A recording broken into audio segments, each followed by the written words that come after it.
right. Start with any questions.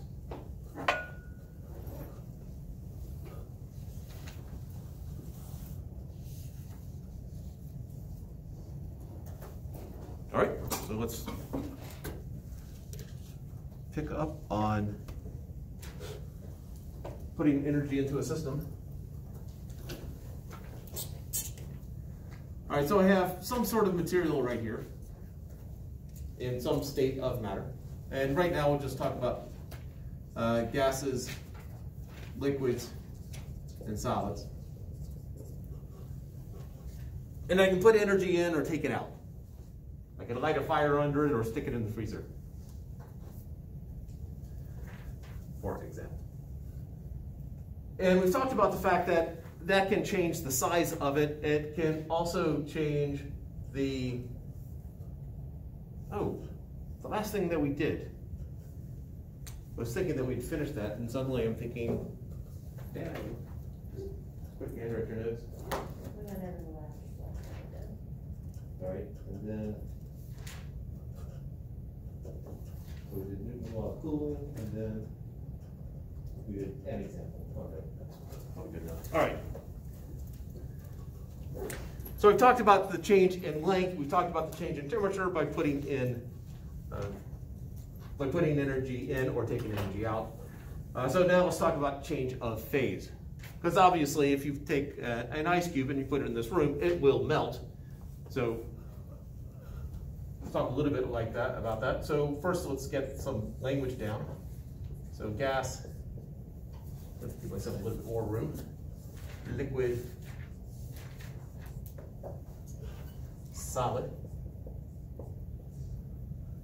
So when something goes from solid phase to liquid phase, what is that called?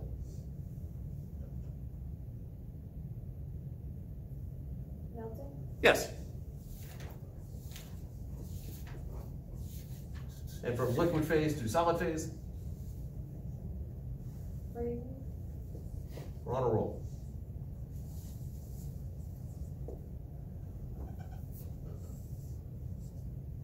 Liquid to gas? Evaporating? Technically vaporization. And I'll talk a little bit why I corrected evaporation, vaporization in a moment. Gas to liquid? Condensation? Yep.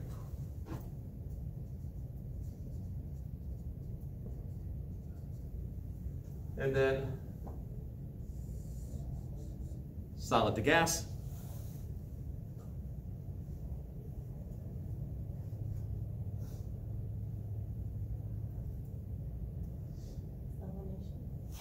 Sublimation. Indeed.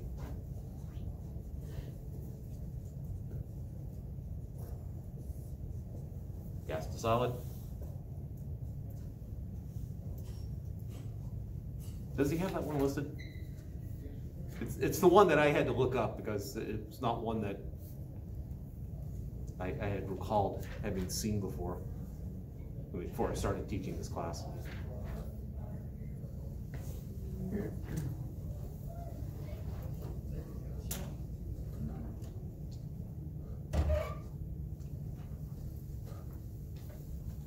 What is the one side that goes from a solid to a gas?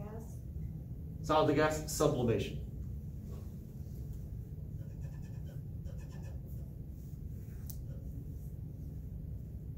All right. The other one, deposition.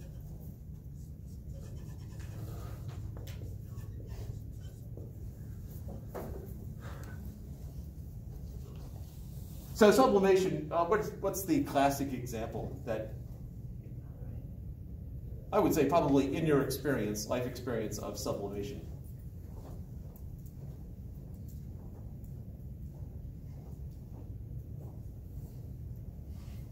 With like dry ice? Dry ice? Oh, yeah. I wasn't thinking of that one, but yeah, dry ice would do it. Also, snow in general. Even though when it snows here, yes, some of it does melt, and then will vaporize or evaporate, and But some will just go straight from solid into gas, the sublimation. There was a video I saw a couple years ago. Someone was trying to push this idea that snow really isn't water, that it's some dangerous chemical. And the example was they took a blowtorch to some snow, and there wasn't much of a puddle of water. To which someone, of course, very respectfully said, no, that's called sublimation. You know, I'm joking, it's the internet. But it was an example of sublimation. All right, so let's talk a little bit about evaporation versus boiling. So vaporization is the process that's going on, and there's basically two ways that it can happen. Vaporization can happen through evaporation or boiling. And there are some differences between it, even though occasionally, just out of habit, I might use these terms somewhat interchangeably. I really shouldn't. Boiling is temperature dependent.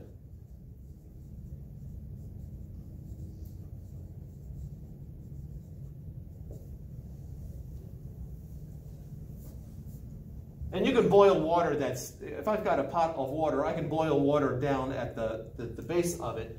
So basically it can happen anywhere inside the liquid. And so it happens anywhere, or can happen anywhere in the liquid.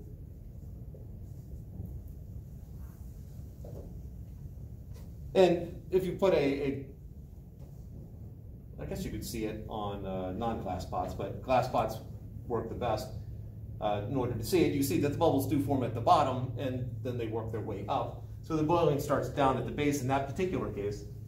You can get boiling in other situations where it's not just starting at the bottom, but there are times where you stick water into the microwave and it doesn't quite boil, but as soon as you take it out and jiggle it just a little bit, you get this big eruption of bubbles coming out, and that's called superheated liquid. Any of you experienced the microwave bit? Okay, one of you? You just don't microwave that much? Not water. And then evaporation happens, one, it's not temperature dependent. That's probably not the best wording there. Can happen at most temperatures and at the surface. You just happen to have a molecule that hits the right speed so that it can escape.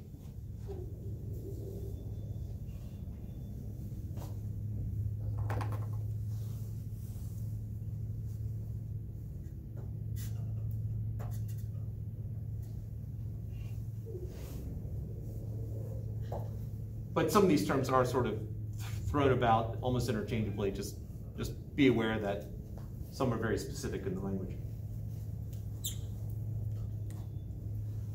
So when I put energy into a system, I can change the temperature, or if I'm at some certain critical temperatures, I can actually change the phase. So as I put energy into this system, if I have energy going in, so heat going in,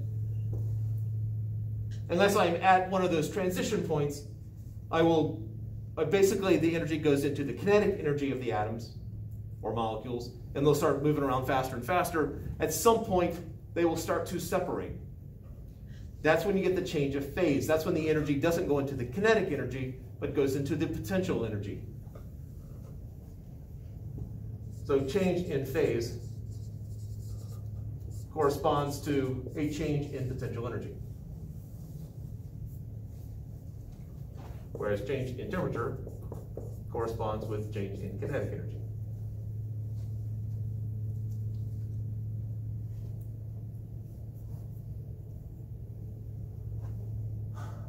So, one of the key things here, notice that I made a distinction between change in phase and change in temperature. So when I'm going through a change in phase, there's no change in temperature.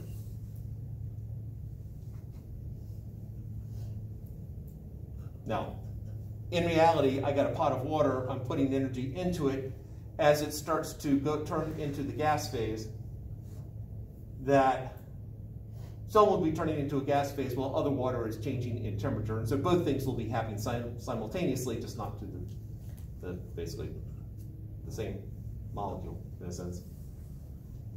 And I think, and then in order to change phase, there of course is a formula. I know that if I'm dealing with this right here, that Q is equal to MC delta T. This is something that you worked with last week, and potentially some this week. But for a change in phase, since there is no change in temperature, we need something a little bit different.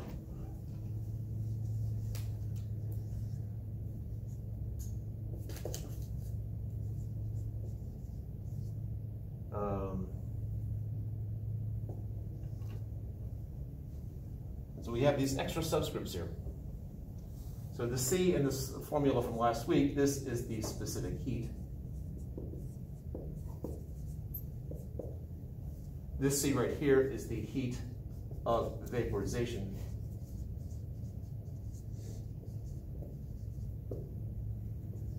And this one is the heat of fusion.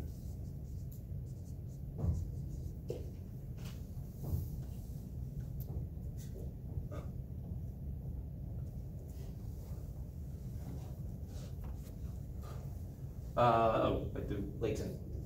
Sorry. Latent heat of vaporization, latent heat of fusion.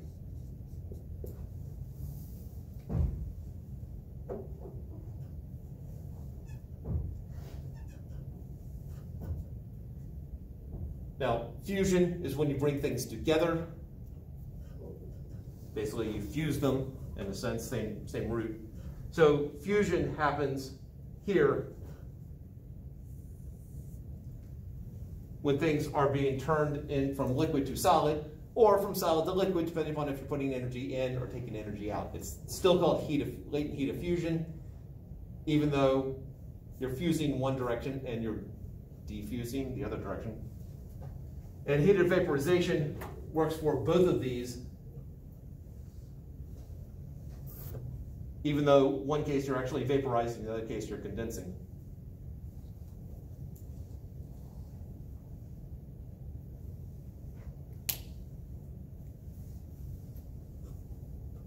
There is a latent heat for the side that I have not done, but it's just the sum of the other two.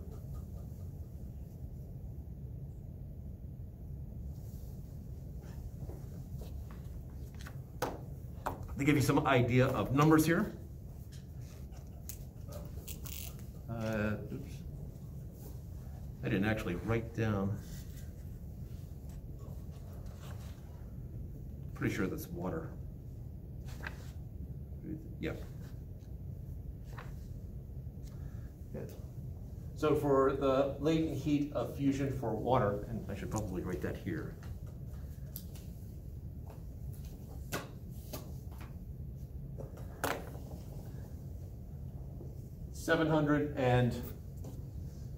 Sorry, 79.7 calories per gram.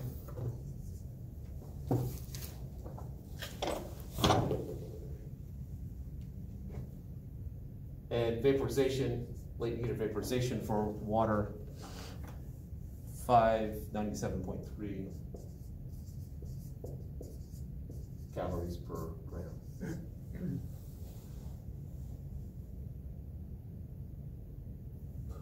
I'm not expecting you to memorize those numbers, but just have some idea of what is a reasonable number here. The top one up here translates into 330,000 joules per kilogram, or 330 joules per gram. And then this would translate into 2,500,000 joules per kilogram, or 2,500 joules per gram.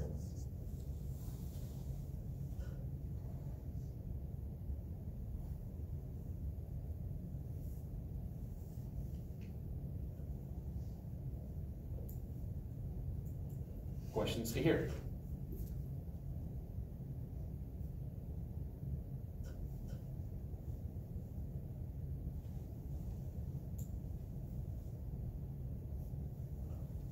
let's run through an example.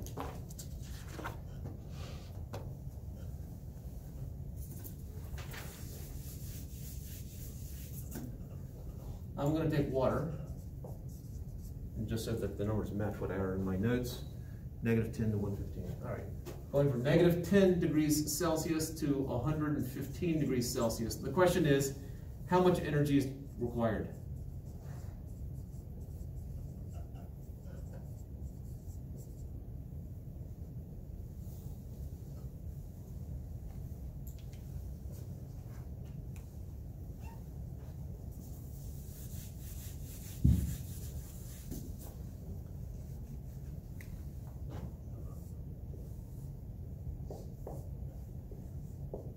So we set up a little chart here just to sort of give some sense of where we are in this, because we have to break it up into 5 different parts. So for temperature in degrees Celsius here, so this is -10, 0, 0, 10, 20, 30, 40, 50, 60, 70, 80, 90, 100, 110, 120.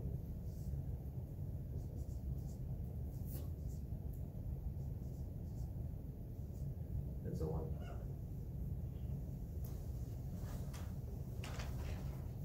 So what point, it starts out at -10 degrees Celsius, we assume standard atmospheric pressure. At what point is it going to change phase?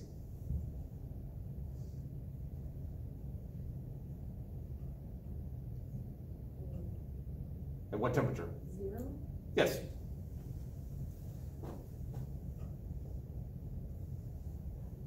So from -10 to 0,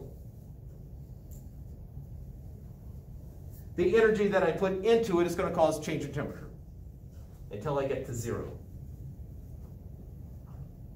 And then I'm going to put energy into it, which is going to cause a change in phase, so my temperature doesn't change.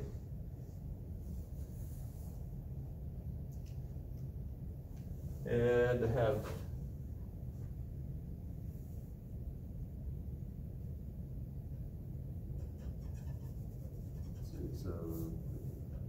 you know what? It's not necessarily going to be to scale. Yeah, I didn't even bother on my notes writer. So once it changes phase, once I've melted the whole thing, then the energy goes into it in order to change the temperature. And what's the next temperature in which I'm going to change phase?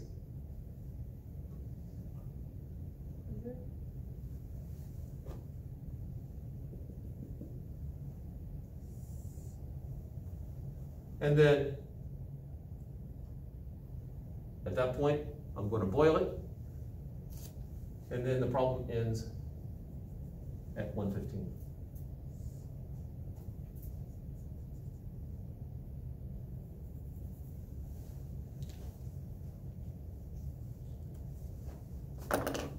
So in order to figure out how much energy is required to take this water from -10 degrees Celsius up to 115 degrees Celsius, first thing we need to do, we're going to call this part 1. We need to figure out how much energy does it take to get it up to the freezing point or melting point. And then how much energy is required in order to melt it. How much energy is required in order to get it up to the boiling point. How much energy is required to boil it. And then how much energy is required in order to get it up to that final temperature.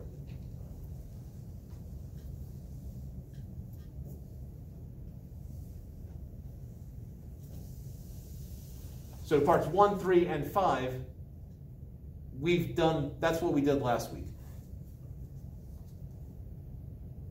Part 2 and 4, that's new. I'll make that a little bit better.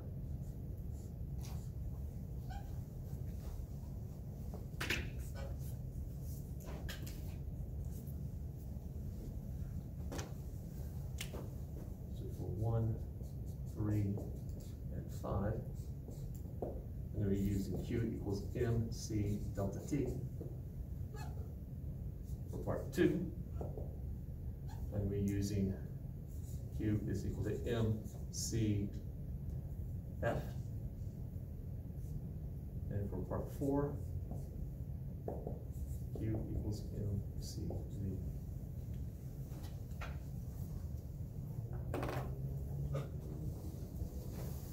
Well, part 1, the change from -10 to 0? Yes. Okay.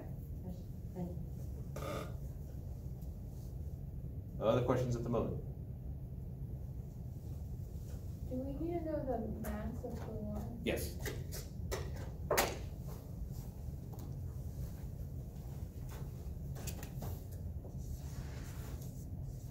Just make it 25 grams. So about 25 milliliters of water. So if I had a tube about that yay big around, it would be about that deep. Equivalent of about 2 or 3 ice cubes from a standard ice cube tray.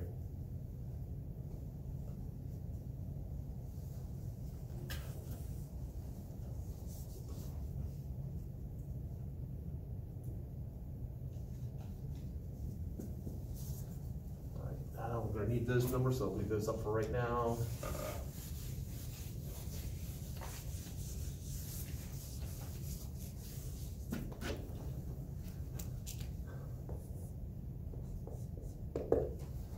All right, so we're going to be taking ice from -10 up to 0 degrees Celsius. And so I have my mass, 25 grams, times the specific heat of ice. It is not the same as water. Specific heat of ice is 2.05. Let's make sure I'm in the right thing there. Joules per gram. Times, what is my change in temperature?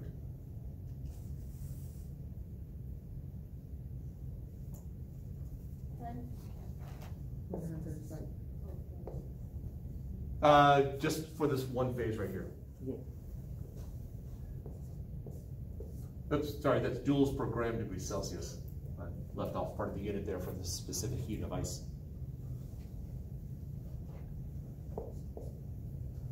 And then it's just a matter of multiplying. If someone would be kind enough. 512.5. Units?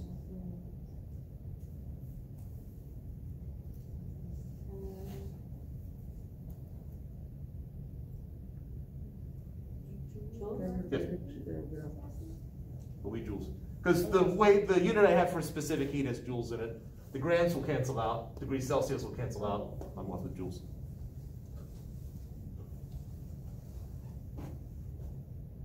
Phase 2.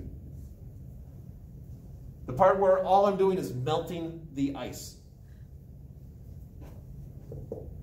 I'm dealing with this formula right here. Mass times the latent heat of fusion.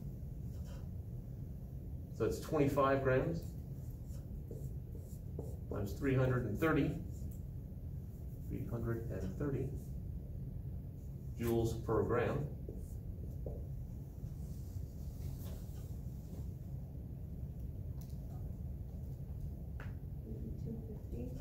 $32.50. 8250 joules. So it takes significantly more energy to melt it than it does to raise the temperature.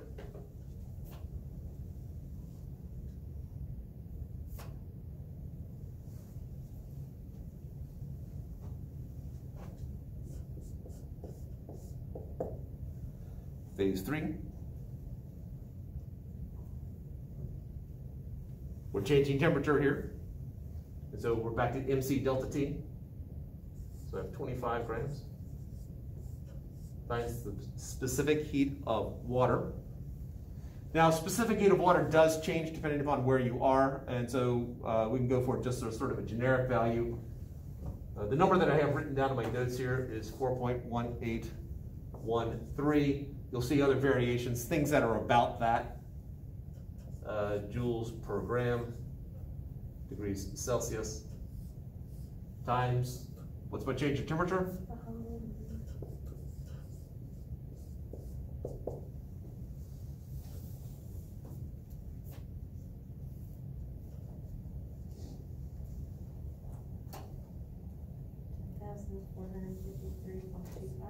10,453. 53.25. 0.25.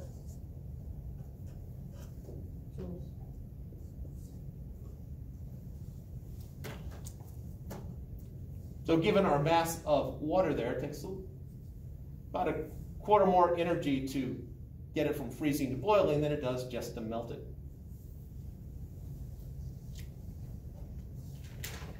Or I guess 0 degrees liquid to 100 degrees liquid.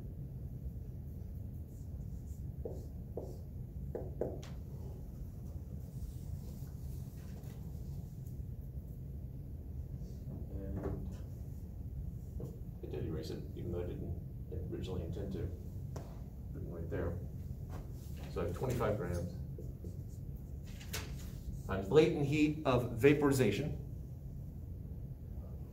which 2,500. Joules per gram.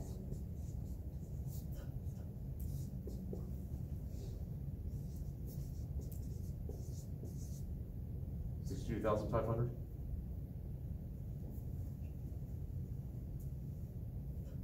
Yes. Okay, joules. So most amount of energy there so far.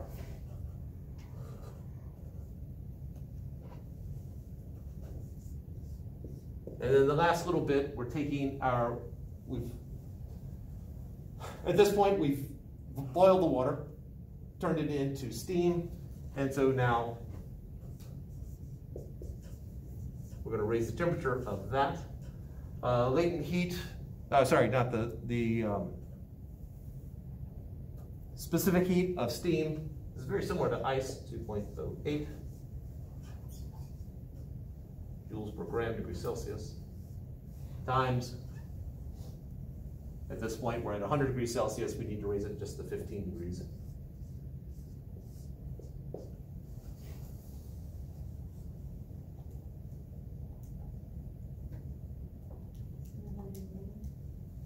One more time. 700 joules.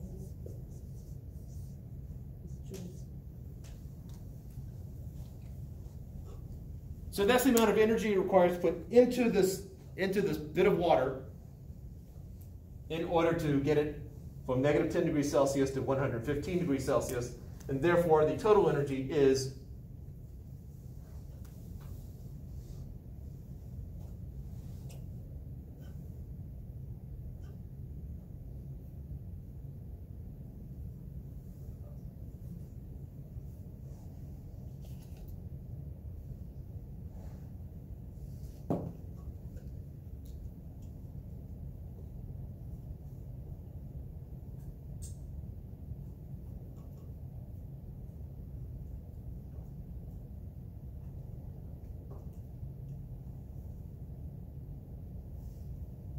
$82,495.75.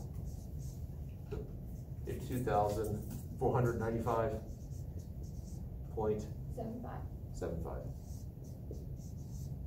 joules.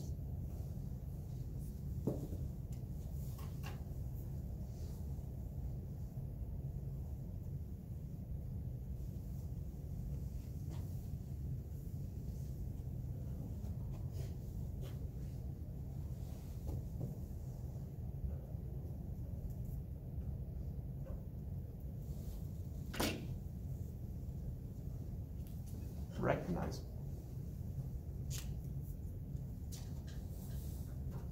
that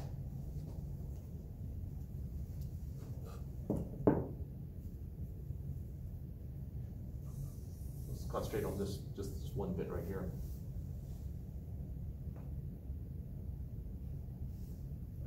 The amount of energy required to melt something. So if I put an ice cube, if I put that, I'll probably hurt it at some point because I'm picturing three normal size ice cubes, but if I put 3 normal size ice cubes into my mouth, it will melt. Where does that energy come from?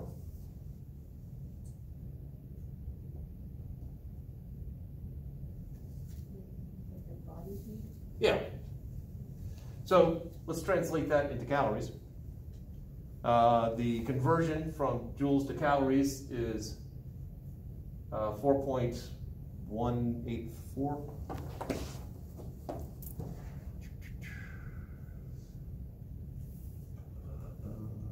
energy 4.184.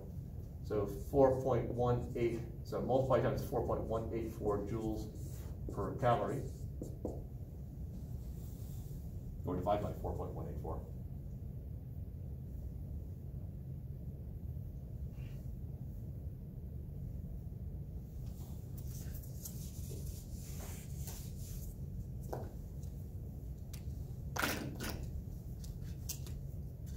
$1,971.8.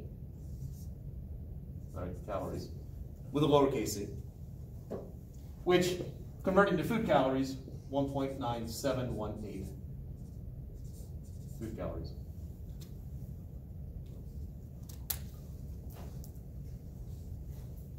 I do have a question. Yes. Why is the specific heat different for part 3? I didn't understand that. Specific heat is dependent upon temperature and phase. So specific heat for liquid water is different than it is for ice than it is for steam.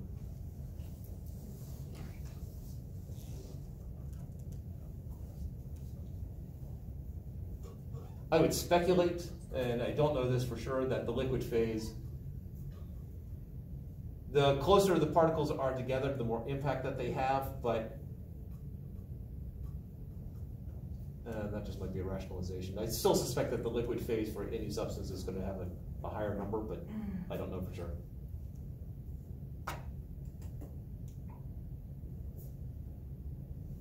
Other questions?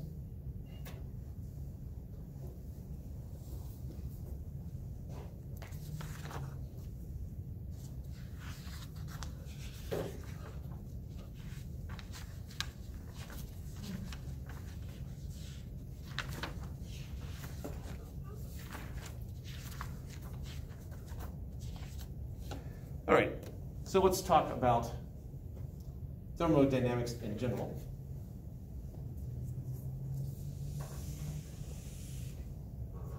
So I'll start over here.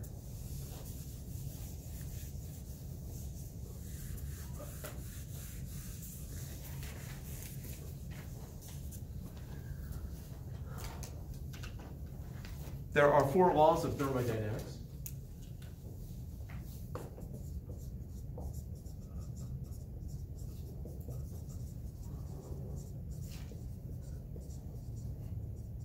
And we'll start out with